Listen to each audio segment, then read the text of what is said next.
Hola compañeros, buenos días. Bueno, nos vemos de nuevo para nuestra videoclase número 17.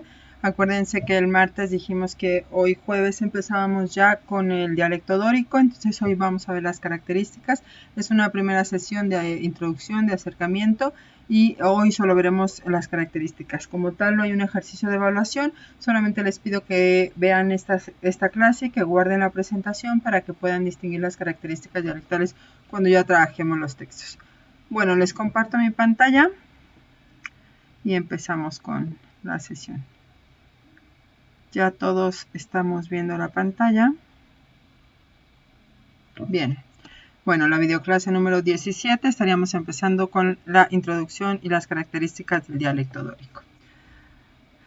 Bueno, esto no lo cambié, pero bueno, vamos con el dórico de la lírica coral. Como tal, el dórico, el que vamos a encontrar en nuestros textos literarios, no es una lengua que se haya hablado, sino que se entiende esencialmente una lengua literaria tradicional de la poesía lírica coral, y esta se establece desde el siglo VII y se desarrolló sobre todo en Esparta y en los pueblos dóricos. Ahorita vemos el mapa. El dórico está representado sobre todo por Alcmán, Ctesícoro, Íbico y Píndaro. Ahí están las fechas de cada uno de ellos. Sin embargo, decíamos que si bien hay elementos dóricos, no es como tal una lengua que se haya hablado, sino que es una lengua literaria, una lengua creada para efectos literarios. Así es que podemos encontrar elementos dóricos en algunos otros autores, si bien estos cuatro, Alcmán, Ctesícoro, Íbico y Píndaro, serían los grandes representantes del dórico. También vamos a encontrar elementos dóricos que llaman coloratura dialectal, y que no siempre es constante, en dos poetas de Ceos, Semónides, y en su nieto Baquílides. Y bueno, en general en los cantos corales del drama ático. Hay un dórico que también se llama dórico siciliano, un dórico más regional, y específicamente siracusano, que se puede encontrar en las comedias de Epicarmo, pero como tal de estos autores ya no veremos textos. Y también encontramos este tipo de dórico siciliano siracusano en los mimos de Sofrón. Y después también es atestiguado, aunque hay algunas controversias, algunas interpretaciones controvertidas, en la mayoría de los cármenes o de los idilios de Teócrito. Y por lo tanto en sus imitadores Mosco y Bion. Un testimonio más del dórico, ahora tarentino, se encuentra en citas de gramáticos del poeta cómico Rintone. Y también vamos a encontrar una prosa dórica representada en los fragmentos pitagóricos de la Italia meridional, en Arquita de Taranto, Filolao de Crotona y otros. Nos vamos a centrar nosotros en este semestre, y por las características del semestre, siempre en los semestres veía yo algunas odas de Píndaro y después algunos idilios de Teócrito. Alcanzábamos a ver pues obras de ambos autores. Ahora, por las condiciones del semestre, por la tipología de clase, y porque hay que pues adecuar los contenidos a nuestras nuevas circunstancias, a esta llamada nueva normalidad, creo que me parece, reflexionado sobre eso, y me parece que vamos a ver solamente un idilio completo de Teócrito, que es el idilio 2, que es un idilio amplio, y para analizarlo con detalle y ver todas las características y además hacer estos comentarios literarios que a mí me gustan mucho y que creo que enriquecen mucho la lectura de los textos, pues vamos a quedarnos solamente con Teócrito. Bueno, ¿cómo se divide geográficamente el dialecto dórico? Decíamos que está repartido en varios dialectos, bueno, que se desarrolló sobre todo en Esparta y en los pueblos dóricos, y que está distribuido en varios dialectos regionales que se difundieron por las siguientes zonas. Una sería Laconia, con las colonias de Taranto y Heraclea; otra Mesenia, Argólida, con la isla de Gina; la región de Corinto, Megárida, con sus colonias, Sicilia, Selinunte, Megara, Iblea; y en el Mar Negro vamos a tener las islas Cícladas, la isla de Rodas, la isla de Creta y Siracusa. Que acuérdense que estamos hablando de, sería dórico cretense, dórico siracusano, etc. Bien, aquí tenemos el mapa de todos los dialectos. El dórico está marcado en este amarillo claro. Este amarillo fuerte pues sería el noroccidental, o sea, el norte de la Grecia continental. Y el amarillo claro ya sería propiamente el dórico. Acuérdense que sobre todo se desarrolla en Esparta y en gran parte del Peloponeso. Acuérdense que tenemos en las islas, pues vamos a tener la isla de Melos, Rodas, la isla de Creta, esta península al sur de Asia y bueno, aquí también una parte ligada ya a la Grecia peninsular, hacia la Grecia continental. Bien. Bueno, vamos a las características. Esta va a ser una clase un poco tediosa porque vamos a estar viendo características y características y características, pero bueno, es muy necesaria para poder trabajar los fragmentos. Y en las características, ahora sí planteo las características de todos los autores, de Alcmán, de Íbico, de Stesícoro, de Teócrito, para abrir el panorama, porque decíamos que hay dialectos regionales, que el dórico no establece una sola característica o un solo grupo de características que funcionen para todos los autores, sino que hay sus particularidades y por eso el abanico debe abrirse. Bueno, una vez más decíamos que el dórico como tal no corresponde a ningún dialecto particular, estamos hablando de un abanico de dialectos regionales, sino que el dórico que vamos a encontrar en la lírica coral y que es con el que nos vamos a quedar, no vamos a hablar tampoco de la prosa ática, ni de las comedias de Picarmo, etc. No vamos a hablar más que en este semestre y en esta clase de la lírica coral, del dórico que encontramos en la poesía lírica coral. Por lo tanto, este dórico es una creación artificial que presenta muchas de las características generales del dórico que decíamos encontraremos de una manera más transparente, más legítima quizá en las inscripciones y que ya es una lengua más artificial en la literatura. Entonces, esta literatura estará mezclada con estas características generales del dórico, pero también con formas de origen lésbico e incluso de origen homérico. Ahora, solamente en Alcmán se encuentran algunos rasgos o tratos peculiares del dórico de la Laconia, de un dórico regional que sí se habló en una cierta región como es Laconia. La característica más relevante del dórico y que quizás sí permea en todos los autores es la prevalencia de alfa larga. La vamos a encontrar larga tanto en apofonía, es decir, en nuestra gradación vocálica, como el resultado de contracciones.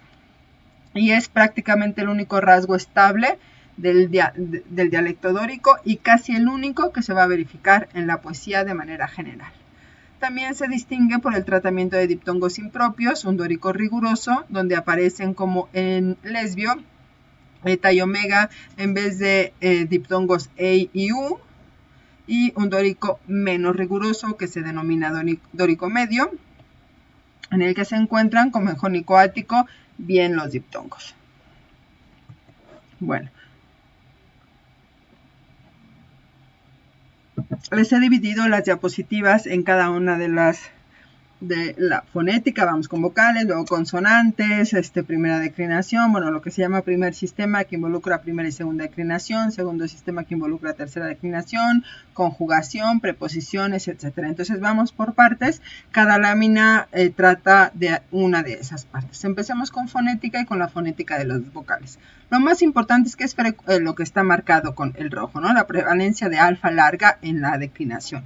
Incluso cuando debería haber contracciones, pues no hay esas contracciones y queda la alfa larga con presencia de hiato, es decir, la no contracción, sobre todo al interior. Entonces también por eso el hiato interno es frecuente, mientras que el externo normalmente es eliminado. Así tendríamos estos ejemplos que también les marqué con color, pues la presencia de esta alfa larga. Tendríamos a Helios en vez de Helios, que encontraríamos en ático, Poseidaon en vez de Poseidón, también podemos tener Poseidán, Atreidao en vez de Atreidu, Mosán en vez de Musón, bueno, no solamente la presencia de alfa larga, sino que también la presencia de omega, decíamos, en vez del diptongo.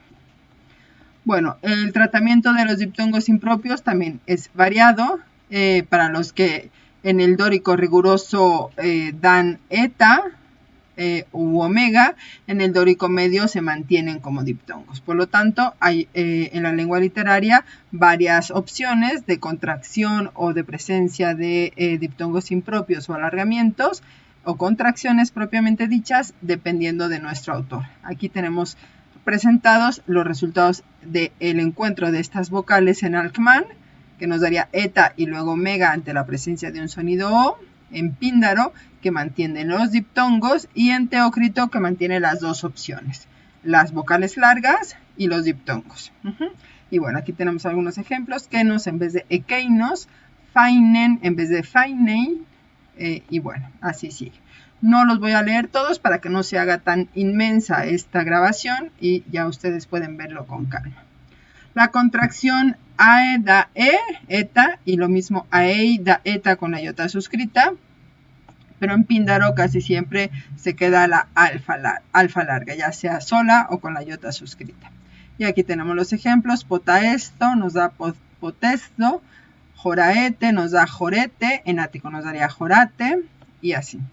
Y el cambio jónico del diptongo eu a u en Píndaro y en Teócrito, emeo da emeu, que en ático encontraríamos emu, fileonti da fileunti, y en ático encontraríamos filunti, bueno, filusi encontraríamos en ático, Cios y Cios nos da Ceos, que lo podemos encontrar con la teta o con la presencia de sigma. Ahorita vamos con consonantes y así, ahí ya ustedes pueden ver los otros ejemplos. Alargamiento por compensación presenta en el dórico riguroso eta que da epsilon que da eta y omicron que da omega, y en el dórico medio de nuevo nos mantenemos con el diptongo. Y de nuevo les presento aquí estas vocales que podemos encontrar como resultado de estas vocales en Alcman, en Píndaro y en Teócrito. Podemos encontrar geros en vez de geiros, logos en vez de logus, tos en vez de tus, y así sucesivamente. Bueno, vamos con las consonantes.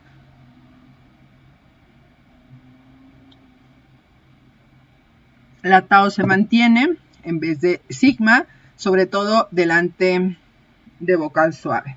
Vamos con los ejemplos y va a quedar, me parece que claro. Por ejemplo, plation en vez de plesion, acuérdense alfa larga, que es la característica principal del dórico. Entonces, en vez de eta, que tendríamos en ático, tenemos aquí dórico, alfa larga, y en vez de la sigma, una tau. Sobre todo cuando tenemos una vocal, cualquier vocal suave, y sobre todo la vocal iota. Entonces aquí tenemos plation en vez de plesion. Eikate, el numeral 20, con tau en vez de eikosi. Bueno, y después la pronunciación aspirada de la teta en el dialecto lacónico ha producido en Alcman un cambio a sigma. Y podemos encontrar parcenos en vez de parcenos, salasomedoisa, bueno, en vez de salasa en vez de thalasa, eseque en vez de ezeque, salei en vez de thalei, cios en vez de ceos. Bien. Luego en Alcman, Epicarmo y Teócrito, la asimilación de lambda en ni delante de una dental. Y entonces vamos a tener kento en vez de kelto, que a lo mejor no lo reconocen mucho, pero sí reconocen en zoisa en vez de el zusa. O fintatos en vez de filtatos, que tendríamos en ático. Ventistos en vez de beltistos. O sea, en vez de la lambda, vamos a tener una asimilación en nasal delante de una dental. El apócope de las preposiciones, que es un rasgo también característico en general de los dialectos y que de nuevo lo vamos a tener en el dórico. Y tenemos, por ejemplo, an en vez de aná, cat en vez de catá, y bueno, lo vamos a ver con sus correspondientes modificaciones fonéticas. Recuerden, ante la beta vamos a tener ámbatos en vez de anabatos. Bueno, anabatos. Ampneusai en vez de anapneusai, y así sucesivamente. En los encuentros de sigma con líquidas y nasales se advierte también un influjo esporádico de asimilación lésbica. Y entonces vamos a tener, en vez de sigma más líquida, ya sea líquida o nasal, vamos a tener una asimilación de esa sigma en evidentemente, la asimilación con la nasal o la líquida. Por lo tanto, si tenemos sigma lambda, nos va a dar como resultado doble lambda, asimilación de la sigma en lambda.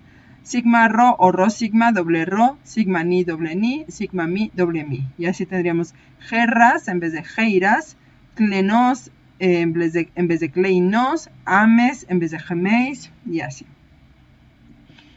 Bueno, la vao inicial se conserva en Alkmaar, pero en Píndaro se encuentra casi exclusivamente en el pronombre personal dativo de tercera persona, hoi o voi. Luego la doble sigma y una sola sigma alternan como en el jónico. Y entonces podemos encontrar tosos con doble sigma y tosos con una sola, josos con doble sigma, josos con una sola.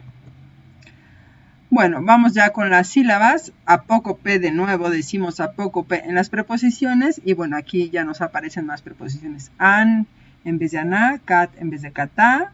Menos frecuente, pero aparecen par en vez de pará, per en vez de perí. Y para el siciliano también aparece pot, que equivale a potí, a por o a pros. Bueno, que ese potí, pot o por equivale a un pros. Bueno, vamos con la declinación. La característica general es que no se atestigua el dual.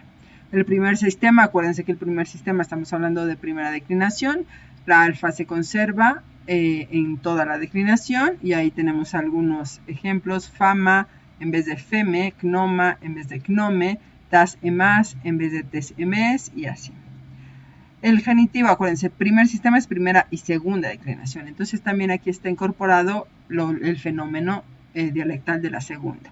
Y tenemos el genitivo en oyo, pero también el genitivo en omega. Y podemos encontrar un genitivo en diptongo u en teócrito, por ejemplo. Aquí está de nuevo en Alkmaar, siempre omega, en Píndaro u y oyo, y en teócrito los tres, omega, u y oyo. Se nota evidentemente que también Teócrito es un autor posterior, es un autor ya helenístico y por lo tanto ha brevado de la tradición dórica de tanto Alkmaar como Píndaro. Por lo tanto, en ella pueden aparecer las tres variantes de un fenómeno dialectal. Y bueno, aquí tenemos algunos ejemplos. Erato en vez de eratú, to kiparisco en vez de tu kipariscu y así. Bueno, el genitivo plural femenino en ao, y cuando es contracción prevalece la alfa. Nosotros sabemos que en ático prevalece la omega y por eso la omega siempre es perispómena, por eso la primera declinación siempre tiene el genitivo perispómeno, es decir, acentuado con circunflejo sobre la desinencia, pero aquí vamos a mantener nuestra desinencia con alfa larga. Y entonces, evidente, por ejemplo, aquí en este musan, que en ático, bueno, mosan, además que en ático sabemos que es musón. Bueno, acusativo masculino ons, que puede dar os y a veces us. Y de nuevo dependerá también de nuestro autor. En Alkmaar siempre largo, en Píndaro mantenemos el diptongo y en Teócrito ambas opciones. Bueno, ahí están los ejemplos. Tos aristos, que equivale a tus aristus y así. El dativo plural masculino y neutro, ois, que sería el regular, pero también podemos encontrar oisi con su neofónica y aisi para femenino, que eso ya lo habíamos visto desde Homérico. Bien, el artículo en Alkmaar podemos encontrar toi y tai para el artículo en plural, y en Píndaro toi, tai, pero también hoi y jai. Sustantivos de la primera declinación conservan el alfa larga en toda la declinación. El genitivo en ao o en a, acuérdense el genitivo plural siempre en alfa, como este de mosan. Bueno. En cuanto a la segunda declinación, faltan formas de los contractos. Acuérdense que la segunda declinación, se acuerdan, se divide en puros, contractos y áticos. De estos temas no. Bueno, pues en el dórico faltan tanto los nombres tanto de contractos como de áticos, esta declinación alargada que también se llama ática. Y entonces vamos a encontrar cosas como no en vez de no contraído, ¿no? O non en vez de nunca, ya nos salió incluso en Corina en el beocio, ¿no? Bueno, lagos en vez de lagos, que es liebre de estos sustantivos áticos de la segunda declinación. Bueno, la tercera, los neutros en sigma elidida o en es. Aquí lo cambié porque no había, bueno, hubo un error, pero por eso puse este parchecito.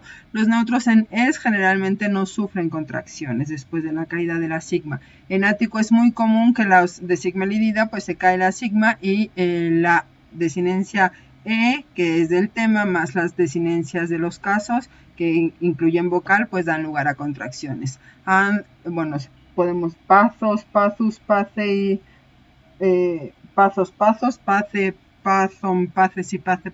Bueno, aquí no va a haber esas contracciones, se mantienen las palabras sin alteración, ¿no? Y entonces tendríamos pazos, paceos, pacei, así, bien. Los temas en iota, es decir, como polis, polios, en dórico van a mantener la forma reducida en iota en toda la declinación. Entonces vamos a encontrar polis, polios, polin, ¿sí? Siempre con la iota mantenida en toda la declinación, sin esta gradación AE que hacemos en el ático, Bueno, los temas en diptongo eu, acuérdense que el diptongo eu, basileus, tenían esta presencia de dígama y había algunos encuentros también de vocales. Bueno, pues estos recurren a las formas normales sin estas modificaciones de contracción. Los pronombres, pues estos sí son de memoria. Yo les pido que mantengan esta presentación a la mano porque aquí les pongo todas las posibilidades que tenemos para encontrarnos los pronombres personales en dórico. Aquí están todos los de primera. Para el nominativo podemos encontrar ego o egon. Para el genitivo todos estos. Meu, meu, acuérdense, estos son los con acento. Y acá hay algunos como meu y moi, pues que son los enclíticos. Entonces podemos encontrar emeu, meu, emeos, emeus, emus, emos, emecen, mecen, mecen. Todos estos para el genitivo del pronombre personal de primera. Para el dativo, pues todos estos, emin, moi, emoi. Para el acusativo, eme y me. Para el plural, ames o con doble mi. Y bueno, ahí está toda la lista. Acuérdense que la segunda persona prefiere la tau a la sigma. Entonces, ti, teo, teu, teos, teus, teus, teu. Todo para el genitivo. Bueno, entonces aquí los tienen a la mano. No voy a decir se los aprendan. Más bien deben tenerlos a la mano para poderlos identificar cuando nos aparezcan en algún texto. Y la tercera persona, pues tenemos a partir del genitivo GU o también fecen con esta presencia de vao y ecen sin la vao. Y para el dativo hoi, hoi o voi, voi con la presencia de vao, que acuérdense que se reducía en algún autor casi solamente a esta presencia. Bueno, y el plural nos vamos a hacer el autos, que hacemos, bueno, el autoi, que hacemos en ático. En vez de ocupar un pronombre personal, hacemos uso del demostrativo. En dórico sí vamos a tener el uso del pronombre personal spheis, sphisi, spheon, etc. con las distintas declinaciones. Y bueno, los adjetivos posesivos para primera persona, segunda, tercera, primera del plural, segunda del plural, tercera del plural. Aquí les puse las traducciones. Mío lo podemos decir hemos, ema, emon. Es prácticamente igual que el ático, salvo la alfa larga característica del dórico. Pero el segundo, en vez de sos, se, son, vamos a tener, bueno, podemos tenerlo, sos, sa, son, pero también teos, tea, teon. Para el de tercera persona, ocupamos el pronombre de tercera, geos, gea, geon, ojos, ja, jon. Y así, ¿no? Entonces también tenganlos presentes para poderlos identificar, poder consultarlo cuando lo necesitemos, que nos aparezcan en un texto. Para nuestro, jamos, jamá, jamón, pero también jaméteros, jametera, jameteron. Es igual, salvo la alfa larga, acuérdense. Bueno, aquí era Jimés, aquí me falta una épsilon, Jimés, Jimá, Jimón, Jiméteros, Jimetera, perdón, Jimós, una omicron igual que arriba, Jimós, Jimá, Jimón, Jiméteros, Jimetera, Jiméteron, y para tercera del plural suyo, esfos, esfa, esfón, o también podemos usar esféteros, esfetera, esfeten. Bueno, vamos con la conjugación, ya vamos avanzados, ya casi terminamos. La conjugación, el dual nos atestigua, no hay testimonio del uso del dual en En dórico les he marcado lo más importante, ¿no? Los prefijos de reduplicación son constantes y también el aumento facultativo, es decir, podemos encontrar tanto reduplicación como aumento. Los preverbios, como siempre en poesía, aparecen separados, es decir, hay frecuente verificación de etmesis en la poesía dórica. Y bueno, también importante estas tres formas, estas tres desinencias personales que son notables en el dórico. La desinencia mes para primera del plural, aunque en Píndaro siempre encontraremos men. La desinencia enti para la tercera del plural, en vez de la primaria, en vez de usi que tendríamos nosotros en ático. Y también la desinencia si. Y para la primera del singular de voz media, man en vez de men, que sería en ático. Acuérdense, en dórico la alfa larga en general, no solamente en la declinación o en el sistema nominal, sino también en la flexión verbal, la presencia de alfa larga es característica fundamental de nuestro dialecto. Bueno, y por último, sí me parece que es lo último, sí, pues el verbo, las formas importantes, las variantes importantes de las formas del verbo eimi. Para segunda del singular vamos a tener esi, que ya nos había salido también. Para la primera del plural, eimes. Tercera del plural, en ti. Y para el imperfecto, la segunda es, aunque en Píndaro siempre, perdón, la tercera es, aunque en Píndaro siempre en, y tal vez es que. Y para la primera del plural, emes. Estamos hablando del imperfecto. Bueno, eso sería todo. Decíamos... no hay un ejercicio de evaluación para esta sesión, solamente vean la clase y mantengan en sus archivos esta presentación para consultarla cuando ya estemos trabajando textos. El martes ya empezamos con Teócrito, el martes empezaremos con la introducción y con sobre todo la estructura del idilio 2, que es un idilio maravilloso, bueno, que a mí me gusta y que tiene muchos niveles también de interpretación, así es que bueno, empezaremos con ese y les subiré también una tesis que analiza se llama Mujeres y Diosas en Teócrito, analiza en general toda la poesía de Teócrito, pero dentro de esa tesis está muy bien analizado el fragmento, el idilio 2, que es el que vamos a trabajar, y un artículo que habla sobre la estructura del idilio 2, también para que podamos avanzar sobre eso. Que estén muy bien, chicos, hasta luego.